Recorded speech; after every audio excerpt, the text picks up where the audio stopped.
comes the money. Here we go. Money talk. Here comes the money. Money, money, money.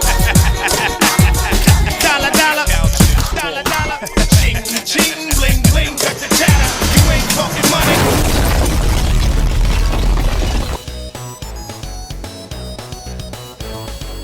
Oh my gosh, I'm so scared. This kangaroo's attacking me. So you want to know how to fight a kangaroo?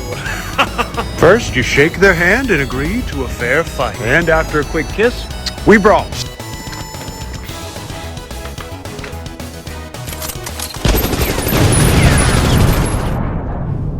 Hey, what's up guys, and welcome back. This is Sleep here, and welcome to a brand new video in my brand new series called SELLOUT Sunday. The series where I take all the sponsored games that have been sent to me, and I just review them back to back. Today we're going to be covering Kao The Kangaroo, which is a remake of a PS1 game, and the brand new Slime Rancher sequel, Slime Rancher 2. Did I enjoy the two games? What are the games all about? Will this channel never be sponsored again? Let's find out after this episode of SELLOUT Sunday. Kao The Kangaroo is a 3D platformer, which is a remake of an old PS1 game that was kind of relatively well known, but not really. It was a relatively popular series of platformers that was mainly extremely popular in Poland, of all places. So not only does Poland have the walk, but it also apparently has 3D platformers around kangaroos. Cool. Plot-wise, this follows Kao, or KO. I think that's how you're supposed to say the name. Am I a fucking idiot? I just didn't realize the whole time.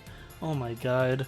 Kao sets off on a journey to search for his missing sister, who is being captured by this weird mysterious force that looks straight out of A Hat in Time. He looks like the weird Hatsman dude. Anyway, in terms of plot, this game is a complete rebuild of what the game originally was plot wise, which I mean it had the element of you need to go save your sister, but there's a lot more weird plot elements to it. The game in terms of presenting the story is really pretty too. It has a lot of elements that kind of remind me of the Crash and Spyro remakes, but I will say they lack a little bit of polish. It's definitely has that weird low budget Unity engine kind of feel that kind of takes a lot of the polishness of what makes those games so stand out visually and kind of makes it feel a little jank, which I mean it's fine for a game that's kind of a remake of a janky PS1 game, so cool I guess.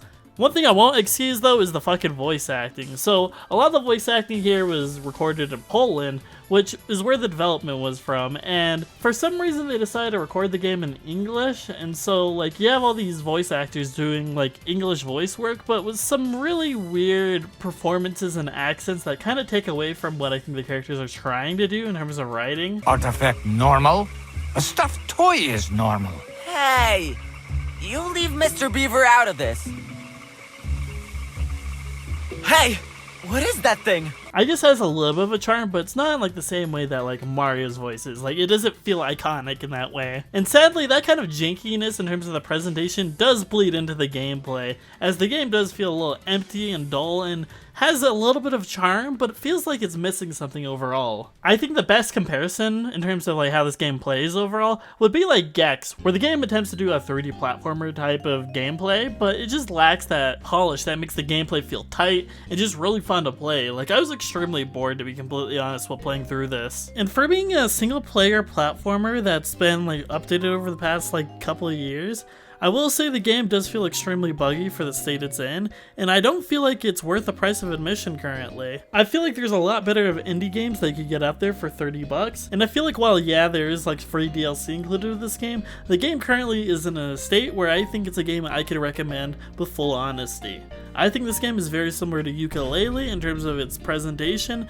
and how it has a lot of those same kind of bugs within that game. I do think the developers behind this game have a lot of potential going into the future, and if they do another attempt at this series, I think they could really nail it down and make a really great Kao The Kangaroo game that could really blast them into possibly being a recognizable and really great indie icon in terms of the 3D platforming section of indie games. But that's all I really wanted to cover in terms of this game, so let's move on to Slime Rancher 2. Slime Rancher 2 is a first-person shooter ranch farming simulator game where you go around and you collect different slimes and you sell them for different slime parts. Depending on the stock market and the different slime prices at the time, you can get different prices for different slimes, which then allows you to get money, which allows you to go and buy different tools to say house different slimes that have different properties, some needing to be in the night, some needing to be in the day, some flying out of their cages, and whatever, that kind of stuff. It's a pretty interesting little game loop, but this game is kind of my realization that a lot of farming simulators just aren't for me. I've tried getting into games like Stardew Valley that have like different aspects of like social sims, and like this game has like the whole like shooting aspect and defending your farm from like the evil slimes that come sometimes during night. And while there's a lot of the aspects of like opening up different areas and such, I just don't feel compelled to progress in this game. Mainly just because I feel like a lot of farming simulators lack that specific goal to work towards. Like, I'll willingly do farming in Minecraft because it helps me get food, which then allows me to go and progress towards like a boss or something.